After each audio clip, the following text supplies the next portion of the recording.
Hi friends, this is Pastor Smoke at Shandon United Methodist Church. I want to offer a brief informational presentation about the current situation of the United Methodist Church and how that situation may affect Shandon. If you would like to dig deeper on this issue, here is a link to a 35-minute presentation that I made in February 2023 to our Monday men's group.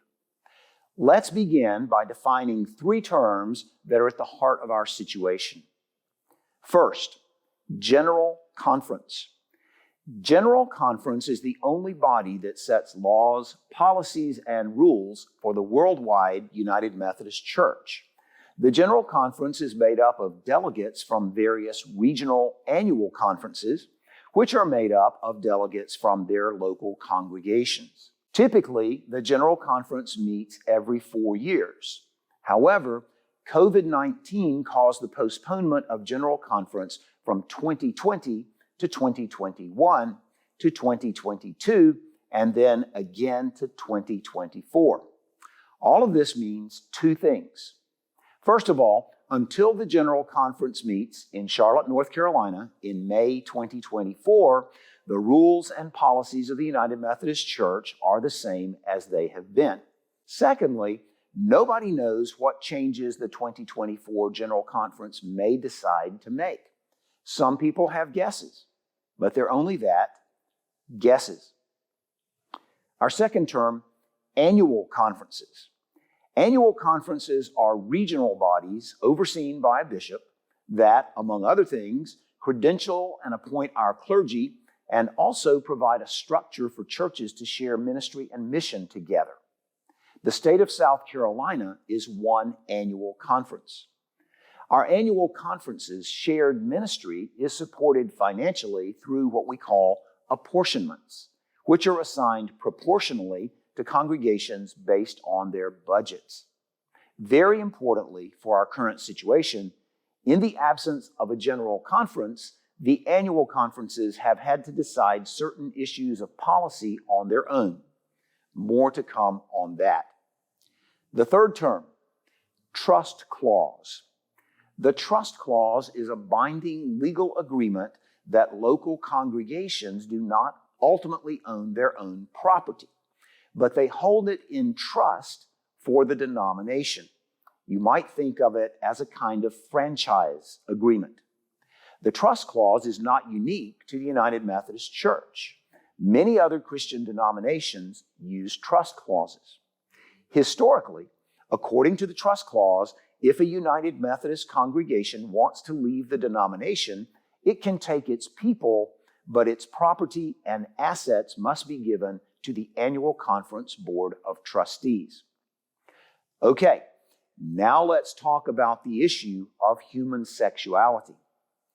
Over recent years, the issue of human sexuality has become just as contentious in the United Methodist Church as in the rest of our society. If you'd like to know everything that the United Methodist Church has to say about this issue, I encourage you to go to our denominational website, www.umc.org. But for the sake of brevity, I'm going to boil the issue down to two policies that have been consistently in place in our United Methodist Book of Discipline for many years. First, quote, self-avowed practicing homosexual persons are not allowed to be ordained as ministers. And secondly, same-sex unions cannot be performed in our churches or by our ministers. These policies became so contentious that a special general conference was called for 2019 with the express purpose of finding a way forward.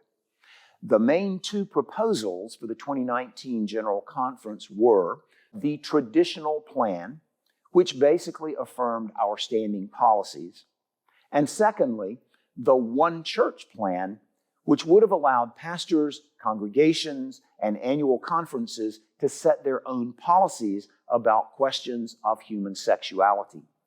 The final vote of the 2019 General Conference was approximately 53% for the traditional plan and 47% for the one church plan. The 2019 General Conference did one other very important thing.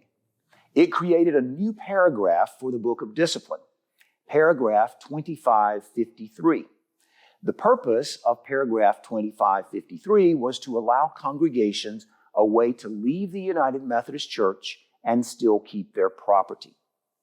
One of the provisions of paragraph 2553 that is making many people anxious these days is that it has a termination date of December 31st, 2023. Remember, the General Conference created that paragraph in February 2019. December 31st, 2023 seemed a long way off back then, and COVID-19 was simply the stuff of science fiction movies. Much of what you read about the United Methodist Church today is about paragraph 2553. However, our bishop in South Carolina, Bishop Holston, ruled last year that paragraph 2553 does not apply in South Carolina. On December 19th, 2022, the South Carolina Annual Conference issued a separation policy. The official title is the Local Church Discernment Process. Let's highlight the important parts. First of all, our South Carolina policy has no sunset date. So paragraph 2553's end date of December 31st, 2023 does not apply to our South Carolina policy. Secondly, the only body that can decide for a local congregation to enter the local church discernment process is the local congregation's church council. Thirdly, if a church council votes for its congregation to enter the process, our South Carolina policy requires congregations to engage in a 30-day period of discernment before making any decision about leaving the denomination. Fourth, at the end of the 30-day discernment process, the church council may choose to ask its district superintendent to call a church conference to take a vote on separation. A church conference is a meeting in which every professing member of the congregation in attendance at the church conference may vote. This means anyone whose name is on the roll as a full member, from confirmation class graduates on up, but you must attend in person. Fifthly, in order for a congregation to leave the United Methodist Church, a 2/3 majority of the professing members in attendance at the church conference must vote to do so. Sixth, there are costs associated with leaving. The congregation must pay the annual conference 10% of its liquid assets and 10% of the appraised value of its property. The congregation must also pay 1 year of apportionment payments to the annual conference, and there may be some other possible associated costs. Seventh, a congregation's vote to separate from the United Methodist Church must be ratified by the vote of the entire South Carolina Annual Conference.